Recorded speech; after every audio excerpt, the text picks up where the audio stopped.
On February 22, 2026, Mexican Special Forces backed by American intelligence killed Nemesio Oseguera Cervantes at a gated country club in the Jalisco highlands. That raid should have marked the end of the Jalisco New Generation Cartel, widely considered the most violent criminal organization operating in the Western Hemisphere. Instead, within 12 hours, synchronized roadblocks paralyzed 20 Mexican states, armed commandos stormed a prison, and dozens died in coordinated strikes. Those actions demonstrated an extraordinary reality. This organization had been designed to survive precisely this moment. And while government officials declared victory, El Mencho's vast empire never wavered, never fractured, and never descended into the succession wars that destroyed every rival before it. A new leader was already in place. Meet cartel secrets and their hidden mechanisms in the shadow of the law. Our story begins far away from the corridors of power, rooted deep in the depleted earth of Michoacan's Tierra Caliente. Culatetlan sits in the municipality of Aguililla, a region where avocado orchards stretch across hillsides and the soil has fed generations of farmers who own nothing. Nemesio Ruben Oseguera Cervantes entered that harsh world on July 17, 1966. Growing up as the fourth child in a family of 6 brothers, his father worked land he did not own, while his mother raised kids in a house with dirt floors. By the time Nemesio reached 5th grade, the calculus became clear. Schooling offered no future, whereas the fields paid in pesos, and the marijuana plantations paid considerably more. He dropped out at age 11 to cultivate avocados. Soon after turning 14, he found himself standing guard over illegal grows with a rifle slung across his back, earning more in a week than his father made in a month. That early exposure to the drug economy shaped more than a mere career path. It introduced a young man to an underground system where violence acted as currency, loyalty ensured survival, and the Mexican government existed primarily as an obstacle.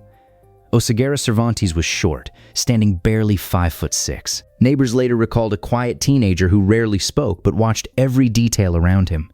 He possessed no nickname yet, lacking a reputation or any distinguishing traits beyond a brutal willingness to do what needed doing. The rugged mountains of Michoacan served as a laboratory for future syndicate operatives, and Oseguera Cervantes absorbed every single lesson out there. Sometime in the early 1980s, Oseguera Cervantes crossed into the United States illegally and settled in the San Francisco Bay Area. He operated under a rotation of false identities, including Ruben Avila and Jose Lopez Prieto. Those names appeared on forged documents and arrest records, but never truly stuck.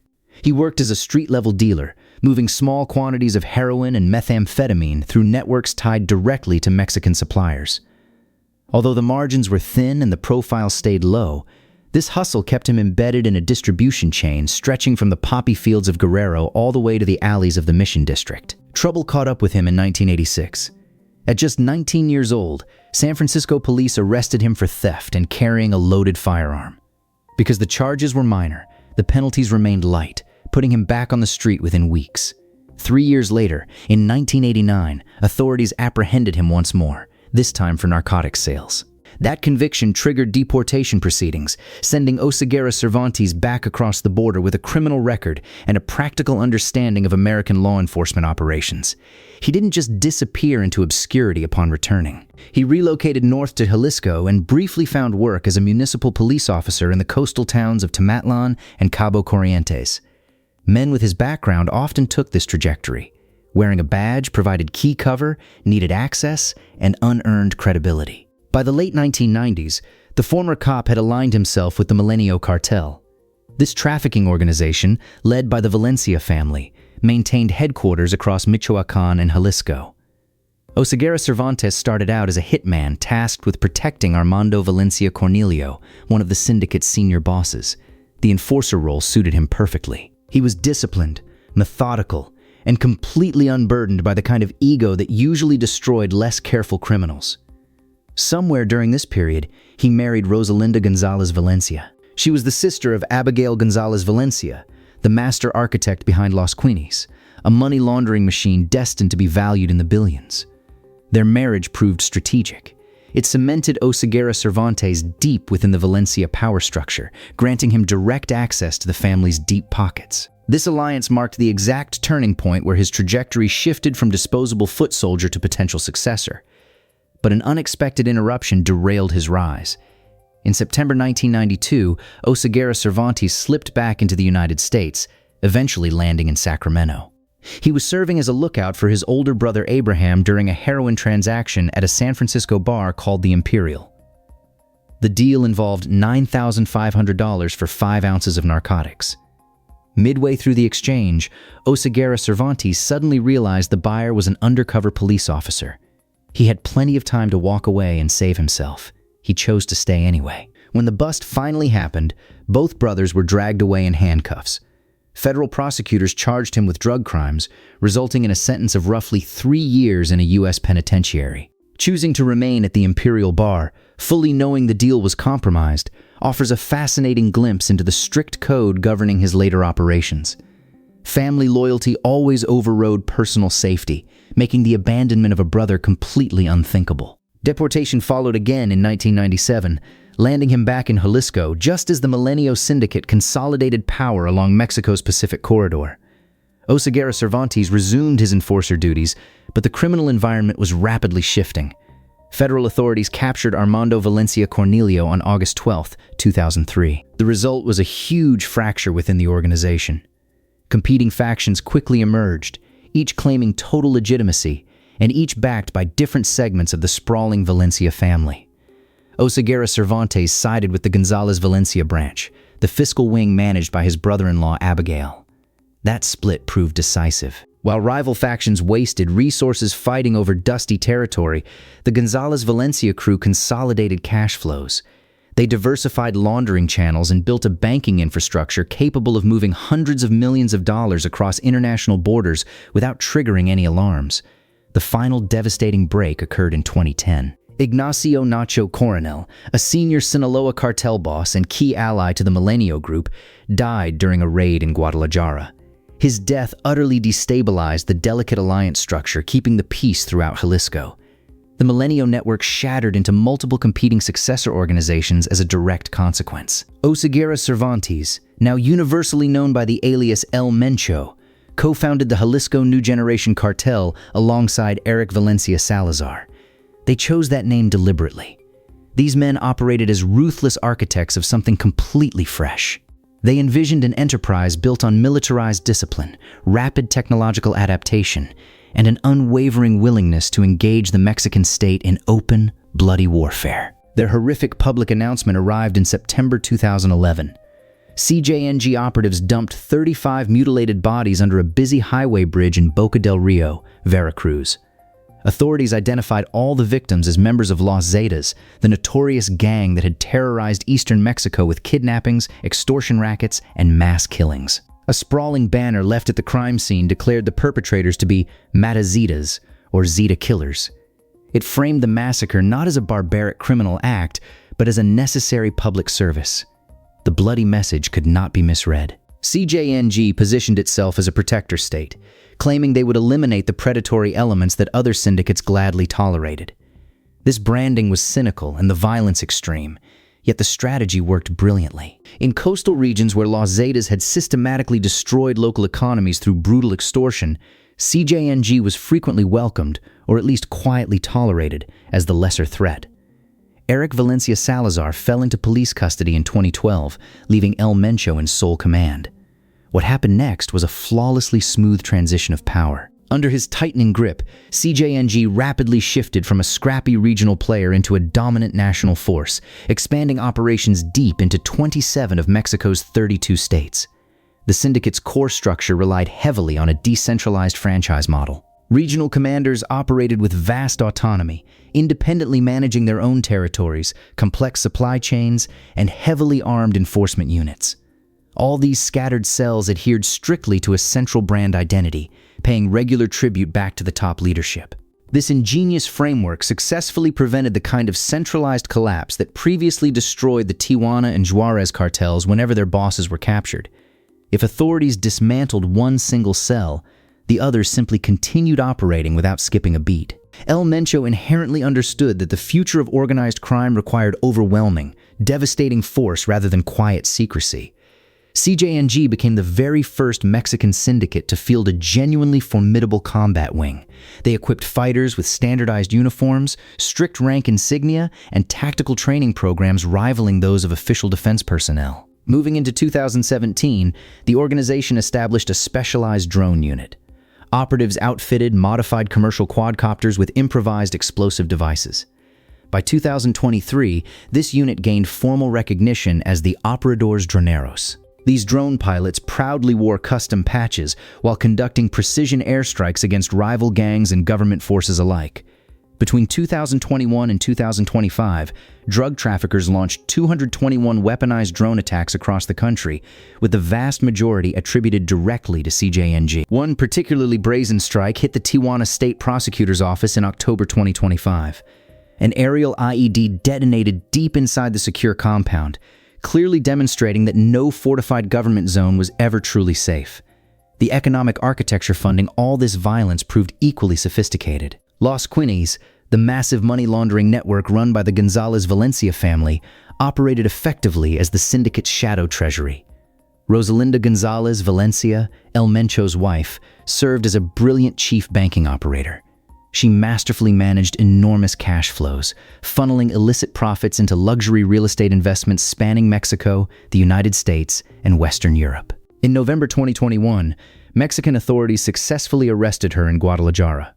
Investigators seized countless documents revealing a vast, tangled web of shell companies, offshore accounts, and seemingly legitimate businesses used to launder large fortunes annually. Yet, her high-profile arrest barely caused a ripple within CJNG's day-to-day operations. The fiscal systems were heavily decentralized, thoroughly redundant, and deliberately designed to function flawlessly without relying on any single human operator. If this is hitting different, take a second to hit like. It genuinely helps the algorithm show this to more people who need to see it. Such aggressive expansion naturally brought intense, increasing attention from the United States. On February 20th, 2025, the U.S. State Department officially designated CJNG as a foreign terrorist organization. No other Mexican cartel had ever received this severe classification before. The designation theoretically allowed the Treasury Department to instantly freeze assets, aggressively sanction facilitators, and criminally prosecute anyone providing material support to the enterprise. The real-world impact, however, proved limited. CJNG quickly adapted by routing enormous monetary transactions through obscure jurisdictions far beyond American reach. They deliberately fragmented ownership structures to deeply obscure the true beneficial owners of their corporate assets. The soaring revenue stream never actually slowed down. By early 2026, El Mencho claimed the undisputed title of the most wanted man in the Western Hemisphere. The U.S. State Department offered a $10 million reward for any information leading directly to his capture. Multiple international intelligence agencies relentlessly tracked his suspected movements. He remained entirely elusive, constantly shifting between remote safe houses hidden deep in rural Jalisco. His survival relied upon heavily encrypted communications and a broad security apparatus staffed by former combat veterans. The Mexican government frequently launched dozens of specialized operations targeting his supposed locations. Each major raid consistently arrived just minutes too late, finding nothing but vacated compounds and abandoned, dust-covered vehicles. El Mencho had outlasted every single syndicate leader of his generation, proving his flawless operational security and the terrifying loyalty he consistently commanded. That storied run finally ended on February 22nd, 2026. Acting on fresh, classified intelligence provided by American agencies, Mexican special forces raided a sprawling luxury villa located at the Tapalpa Country Club. This gated resort community sat nestled high up in the Jalisco Mountains. The targeted compound was heavily fortified, the large security detail was heavily armed, and the ensuing brutal firefight lasted well over an hour.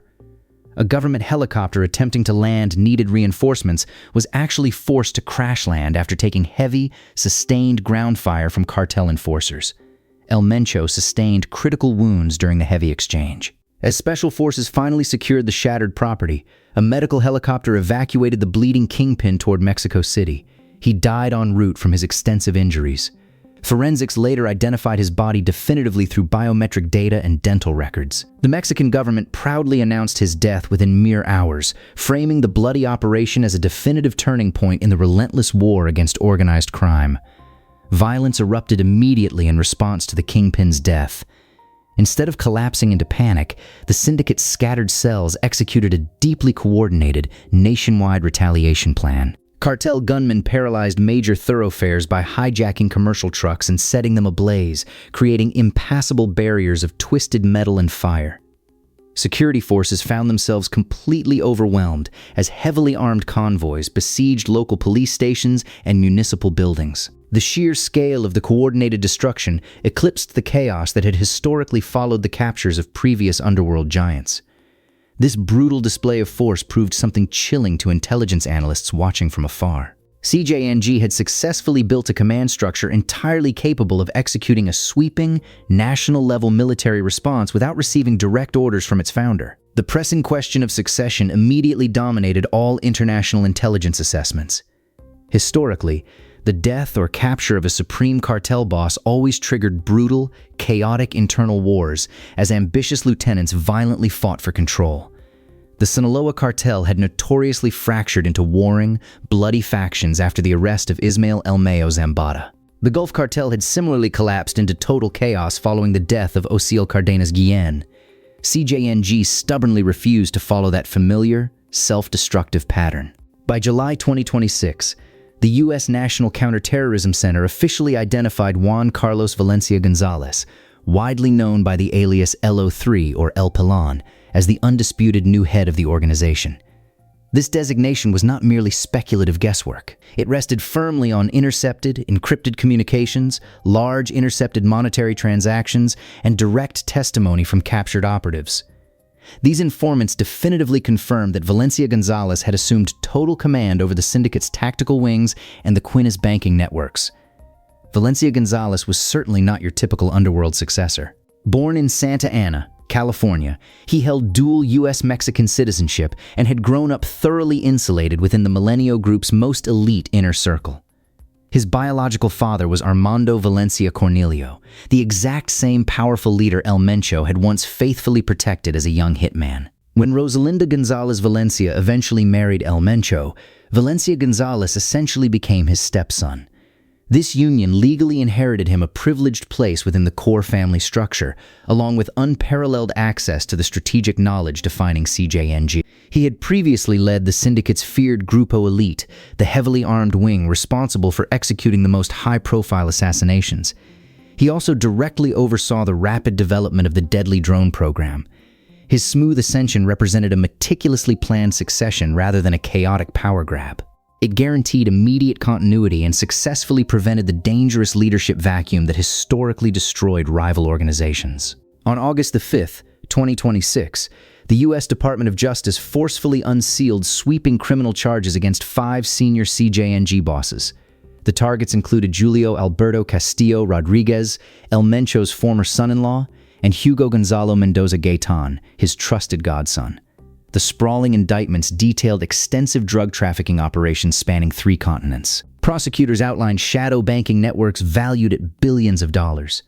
The documents also chronicled horrifying violent acts, heavily detailing assassinations, rampant kidnappings, and the terrifying deployment of weaponized drones against civilian targets. To apply maximum pressure, the U.S. government announced a huge combined reward pool of $102 million for any information leading to the capture of 8 key leaders. The specific bounty for Valencia Gonzalez skyrocketed to $25 million. This represented the highest reward ever publicly offered for a single cartel operative. CJNG had successfully monopolized the lucrative, lethal synthetic drug trade. By controlling the strategic port of Manzanillo, the organization secured huge shipments of precursor chemicals directly from Asia.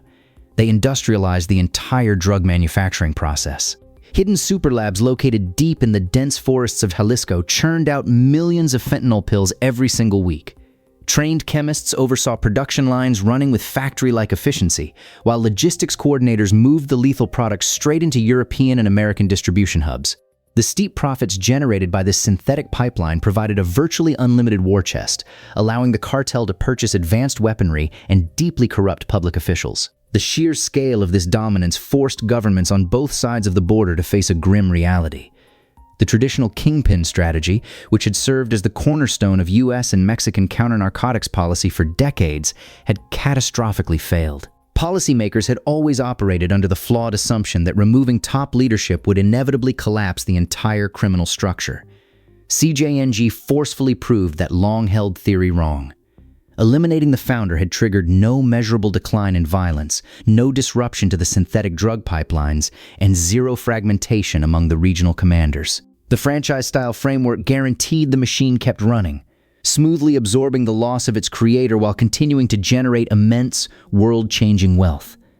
The organization simply absorbed the heavy blow and kept moving forward, rendering traditional decapitation tactics obsolete. Modern syndicates now operated with the logistical sophistication of legitimate multinational corporations and the technological adaptability of tech startups.